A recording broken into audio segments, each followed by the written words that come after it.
अफरीदी साहब, आप क्या कहेंगे? ये बहुत ही हमारे लिए गंभीर सी सूरत हाल है। हम 9 मई वाले वाक़े से लेकर आज तक इस सियासी कशीदगी से बाहर नहीं निकला है। सुप्रीम कोर्ट हो सकता था इस मामलों में फ़ैसला करके तयन कर देता, दूध का दूध पानी का पानी। मैं मुजरिम हूँ तो मुझे सज़ा मिली, आप अगर मासूम हैं तो आपकी ज़मानत हो जाती। वो हम उस स्टेज तक कभी पहुँच नहीं पाए। आज ज़मानत हुई है इमरान खान की, बाकी चीज़ें अभी केस वहीं पड़ा हुआ है। बिस्मिल्लाहिर्रहमानिर्रहीम। सबसे पहले आपका बहुत शुक्रिया, तमाम तारीफ़ रब की और अरबहा दरूद इमामुल अंबिया खातिमुन नबीयीन हज़रत मोहम्मद मुस्तफ़ा सल्लल्लाहु अलैहि वसल्लम पे। इस वक्त कौम जिस इस्तिराब से गुजर रही है, सैलाब ज़दगान, ऑपरेशन हो रहा है, सिविलियंस चाहे वो ड्रोन के थ्रू हों, चाहे अफवाज पाकिस्तान मेरे जवान जो शहीद हो रहे हों, बलूचिस्तान में जो कुछ हो रहा है, फ़ौज के जवान रोज़ाना शहीद हो रहे हैं जी डेली, क्योंकि अफगानिस्तान साइड से हमले बहुत बढ़ गए। फिर सबसे बढ़कर ये कि इस वक्त इस मुल्क की सलामती को जो ख़तरा है, खुदा न खास्ता अज़ली दुश्मन हिंदुस्तान से, तो होश के तो नाखून ले लेने चाहिए थे। आज अल्लाह ने बड़े अरसे बाद करम किया, सुप्रीम कोर्ट के ज़रिए एक पॉजिटिव नवीद मिली है। मैं सिर्फ इतना कहना चाहूँगा, मैं भी PMLN या पीपल्स पार्टी पे एक लंबी चार्जशीट बना सकता हूँ, मैं इस वक्त वो बात नहीं करूँगा। मैं सिर्फ बात एक करूँगा कि रियासत के अंदर तमाम इकाइयों को और तमाम सोचों को जब एक किया जाता है और अवाम उसके पीछे हों तो दुनिया की कोई ताकत उनको शिकस्त नहीं दे सकती। 80 साल पहले इज़राइल का वजूद ही नहीं था, ठीक है जी। वो इज़राइल जो दुत्कारे गए थे, जिनको नाज़ीज़म के दौर में इतना रोला गया कि उनकी एग्जिस्टेंस तो छोड़े, उनकी कोई पहचान ही नहीं थी। कौन सी ऐसी चीज़ है जो इतने छोटे से मुल्क को दुनिया के, चाहे वो अमेरिका के अंदर US स्टेट रिजर्व बैंक हो, चाहे ग्लोबल पॉलिटिक्स में हो, चाहे दुनिया की जितनी इस्तिलाहें हो, चाहे साइंस एंड टेक्नोलॉजी हो, और फोर्थ फ्रंट पे है। हकीकत को हकीकत समझना चाहिए। खान पाकिस्तान के दिल की धड़कन है। खान, मैंने अपनी ज़िंदगी वफ़ की है, जवानी दी है इस पार्टी को।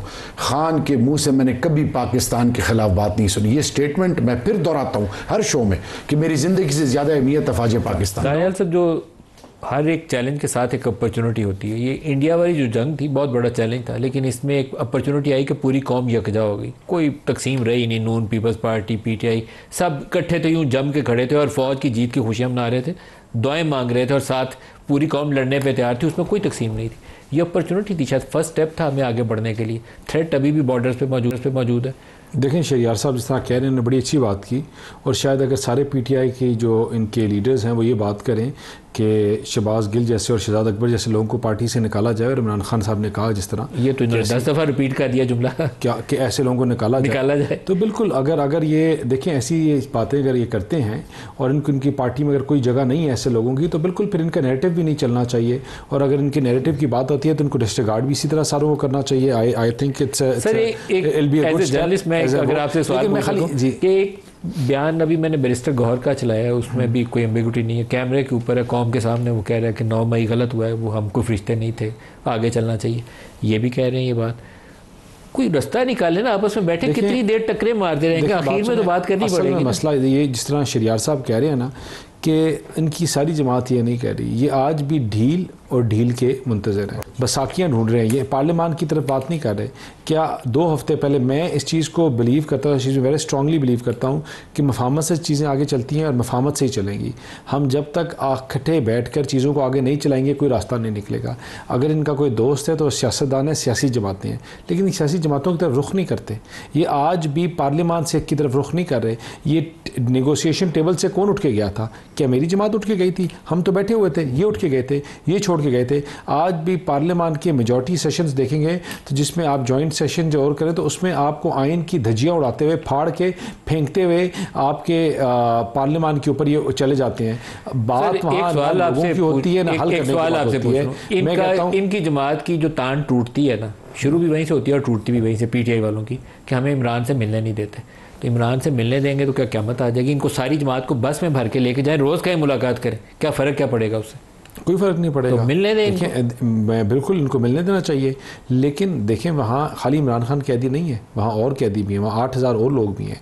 आप जब उन सारों की चीज़ों को एट स्टेक लेके जाते हैं, इन्होंने 130 रिट्स की, नॉट 1, 130 रिट्स थी इस जेल सुपरिटेंडेंट के ऊपर, and 1 after another. He justified all of them, he answered all of them.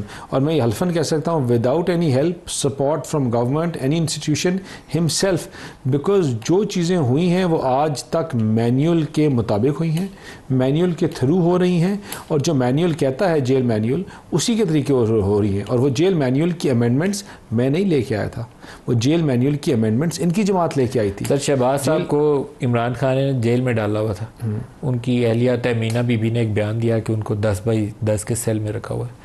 Parliament house में वो स्पीकर ने तलबी की थी, नहीं की जमात के स्पीकर ने, तो मैं जाके उनका स्पेशली इंटरव्यू करने गया कि अगर ये ज्यादती जुल्म इमरान खान कर रहे हैं तो आप जेल मैनुअल एक फॉर्मर प्राइम मिनिस्टर को जो बड़ा एक लीडर है जमात का सरबराह, आप उसके लिए गुंजाइश रखते हैं ऑलवेज। पोलिटिकल केसेस की है, नेचर सारी पोलिटिकल केसेस की है, कोई बंदा नहीं मारा हुआ, कत्ल का मर्डर नहीं है, कोई केस नहीं है, तो आपको गुंजाइश रखनी चाहिए आगे बढ़ने की। आपको देखिए, मैं अगर नदीम मलिक साहब अगर आप मेरी ज़ाती राय अगर पूछेंगे ना, थोड़ा सा पार्टी को भी अगर पीछे छोड़ जाएं, तो मैं मफामत का, मैं हमेशा कहता हूँ हर चीज़ मफामत से हल होती है। दुनिया में ऐसी कोई चीज़ नहीं है जो टेबल पे बैठ कर डायलॉग से हल ना हो।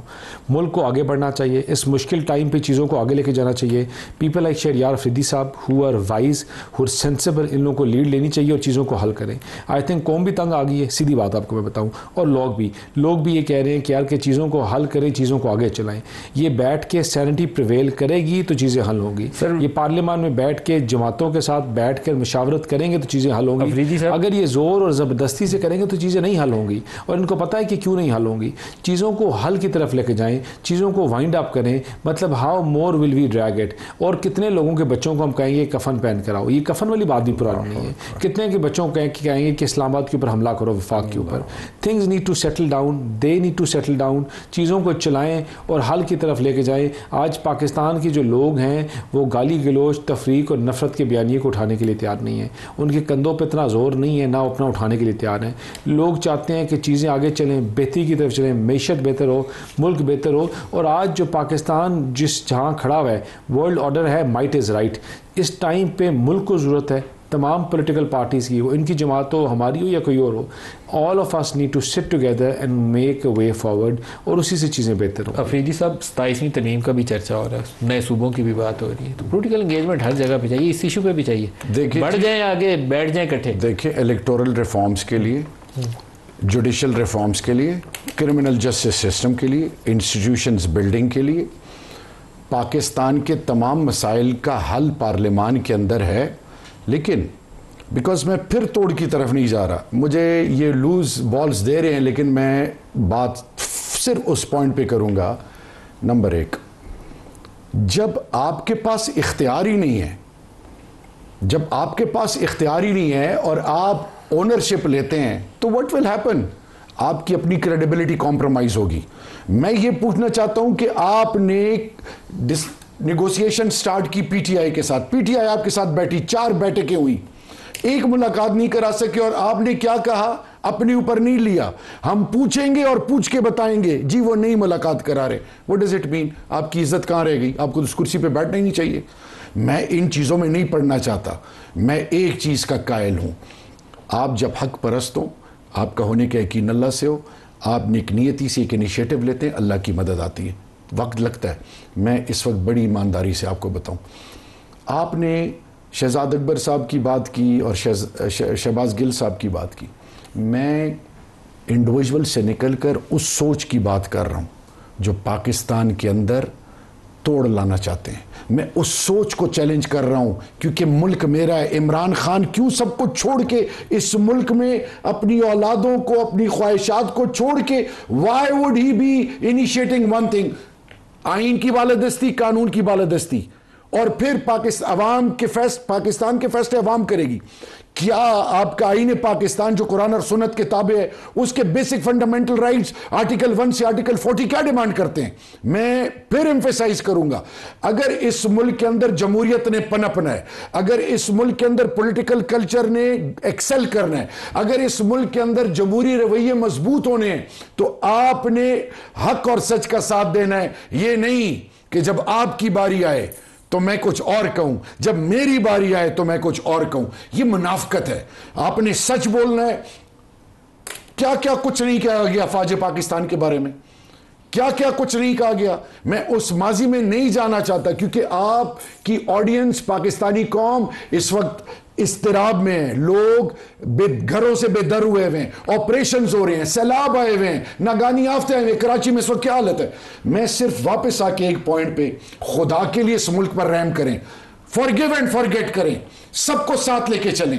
किसी सिवाय अल्लाह की किसी के पास इख्तियार नहीं है। आज इस मुल्क की तमाम सोचों की नजरें पाकिस्तान और इस्लामाबाद पे लगी हुई हैं। दानियाल साहब, जो आप 27वीं तरमीम और नए सूबों का आजकल बहस चल रही है, आप कुछ भी करना चाहें तो आपको पॉलिटिकल एंगेजमेंट करनी है, तो क्यों नहीं इनिशिएटिव लेते, बैठ जाए इकट्ठे एक सोच। साहब, आज मैं आपको एक बात बताऊं, इस मुल्क का, जिस तरह शरियार साहब ने कहा कि इमरान खान से बड़े भी इश्यूज़ हैं, हम इस इशू से आगे नहीं निकल रहे। यहाँ लोगों के लाखों बच्चे मर रहे हैं, जो सैलाब आया हुआ है केपी में, जो आपको अर्बन फ्लडिंग हो रही है, जो डिफॉरेस्टेशन हो रही है, उसकी वजह से चीज़ें बद से बदतर होती जा रही हैं। हम इनके हालात वहाँ, जो आप जो बात कर रहे थे कि रोज़ जवान शहीद हो रहे हैं, लोगों की माओं के बच्चे शहीद हो रहे हैं वहाँ की पाकिस्तान के लिए।